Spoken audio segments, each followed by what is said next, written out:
Every generation thinks it's the hardest one to live in, and maybe they're right. But here's what no generation before us has ever faced: the ability to be distracted every single second of every single day by a glowing rectangle in your pocket that was literally engineered by the smartest people on Earth to keep you hooked. And it's working. We're the most informed generation in history, and somehow the most lost. You know something is wrong. That's why you're here. So today, we're not doing inspiration. We're doing surgery. 8 Stoic laws, drawn from warriors, slaves, and emperors, that will cut through the noise and hand you back control of your own mind. No fluff, no hacks, just hard, ancient truth.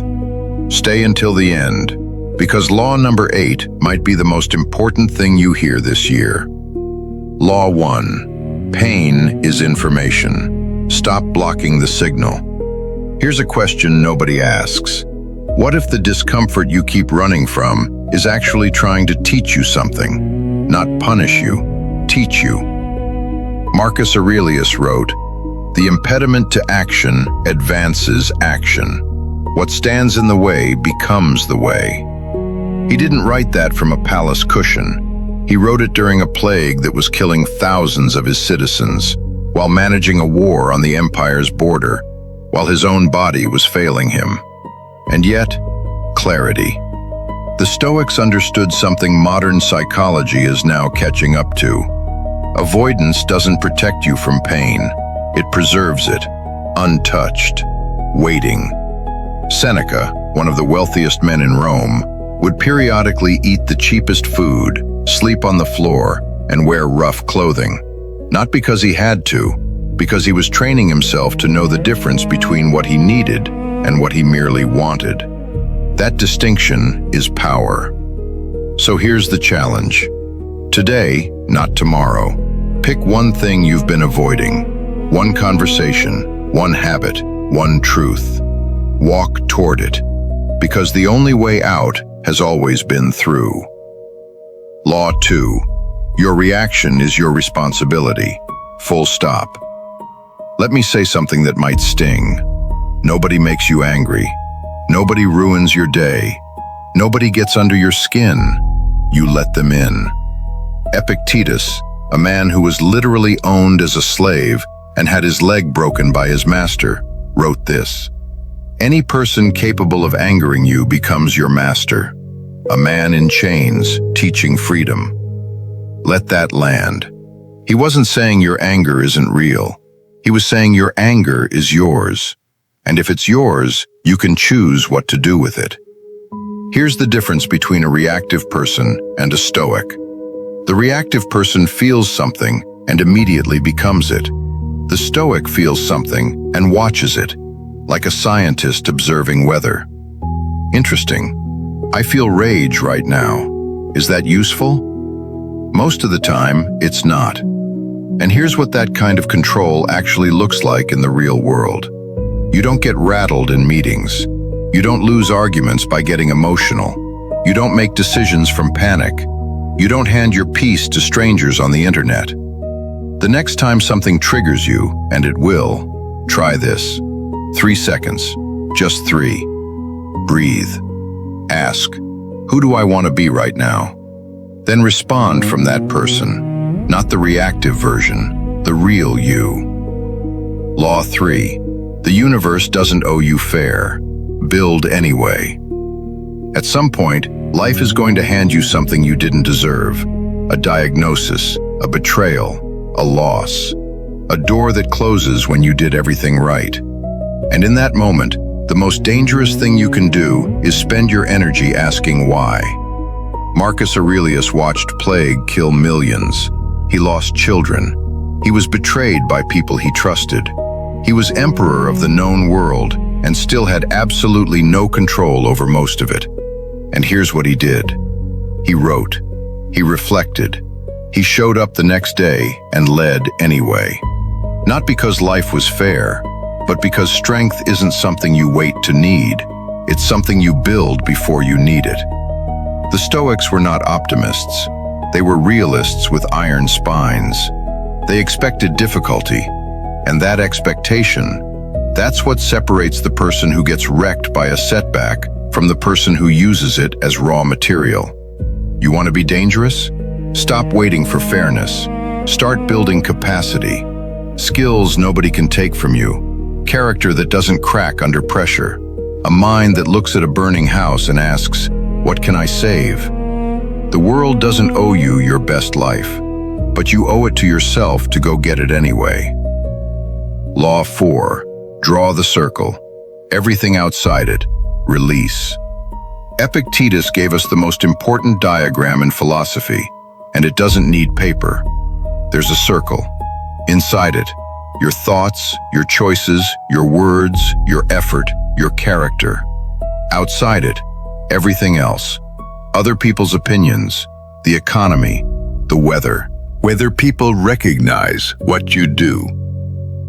Most people spend 90% of their mental energy outside the circle, worrying about things they cannot touch, cannot change, cannot control. And they wonder why they feel powerless. Here's the shift. The circle is small, uncomfortably small. But inside it, you are absolutely sovereign. You can't control whether your business idea succeeds. You can control how thoroughly you prepare, how creatively you pivot, how long you stay in the game. You can't control whether someone loves you back. You can control how honestly you show up, how clearly you communicate, how gracefully you move on. You can't control the storm. You can control the ship, specifically your grip on the wheel. Every morning, before the noise starts, ask yourself, what is actually mine to control today? Then put every drop of energy there. Let the rest go. Not with resignation, but with precision. That is not weakness. That is elite focus. Law 5. Train for the hard days before they arrive. Here's a thought experiment. Imagine the hardest thing that could realistically happen in your life over the next 5 years. Lost income, a relationship ending, a health scare, a plan collapsing. Now ask yourself honestly, are you ready for it? Not emotionally numb, not in denial, ready. The Stoics practiced something called negative visualization, regularly imagining loss, difficulty, and hardship, not to be pessimistic, but to be prepared. And more importantly, to appreciate what they had while they had it. Seneca wrote, "Rehearse the hard things." Modern life runs the opposite direction. We optimize for ease, speed, convenience. We've engineered difficulty out of daily life. And in doing so, we've accidentally engineered resilience out of ourselves. Voluntary hardship breaks that cycle. Wake up before you feel like it. Skip the thing you want. Sit in silence when your instinct is to reach for your phone. Say the hard thing in the conversation you've been postponing. None of these are punishments. They're deposits into an account called mental toughness. And that account will pay you back with interest on the day life brings something you didn't plan for. The Stoics didn't train because things were hard. They trained so that when hard things came, they were already home territory. Law 6. Let go of the result. Own the process. This one is going to bother you if you're outcome-focused. Good. You have no real control over outcomes. You have complete control over inputs. The Stoics understood that attaching your identity to results is one of the most fragile things a human being can do, because results depend on factors outside your circle: timing, luck, other people's choices, market conditions, randomness. But effort? That's yours, entirely. Epictetus said, Make the best use of what is in your power and take the rest as it happens. When you fall in love with the process, the writing, the training, the building, the learning, something counterintuitive happens. You actually perform better. Because you're not tightening up around the outcome. You're not desperate. You're not measuring your worth by a number. You're just doing the work with full presence. Think about the best version of yourself doing whatever it is you care about. Is that person obsessively checking metrics?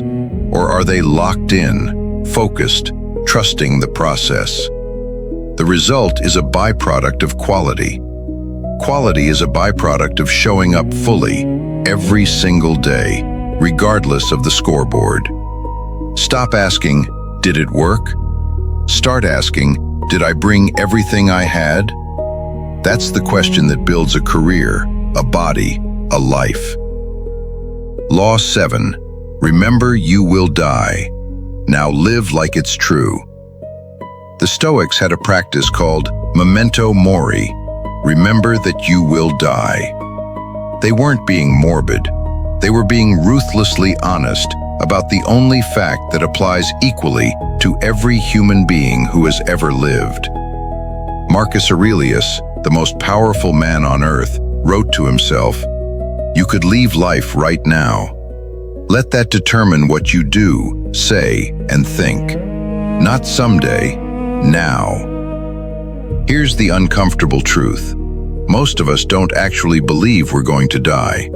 Intellectually, yes, but in our bones, we live like we have unlimited time, unlimited chances to start, unlimited mornings to say the thing we should have said. We don't. And I'm not saying that to scare you. I'm saying it because the people who truly internalize the finitude of their time are the most alive people in the room. They're not wasting Tuesday arguing on social media. They're building, creating, loving, saying the hard thing, taking the risk. Seneca said, "It is not that we have a short time to live, but that we waste a lot of it." Ask yourself what you would do differently if you found out you had 5 years, not 50, 5. Then start doing that thing. Not when it's convenient, now. The fear of failure gets very small when you hold it next to the fear of a wasted life. Law 8. Build a life you can defend in private. Here's the most countercultural idea in this entire video.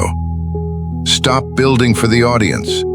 We live in an era of performance. Everything is content. Everything is a brand. Everything is optimized for how it looks to people watching. And slowly, quietly, we start making decisions based on what will get the best reaction, rather than what we actually believe is right. The Stoics called this the difference between reputation and character.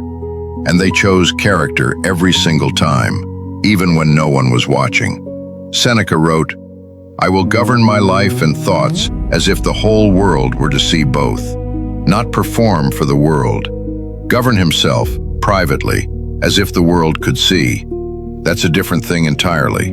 Marcus Aurelius didn't write his meditations for publication. He wrote them to hold himself accountable, to catch himself drifting, to call himself back to virtue when no one else would. That's the question worth asking.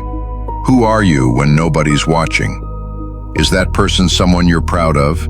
Because here's the thing about integrity. It's not about being perfect.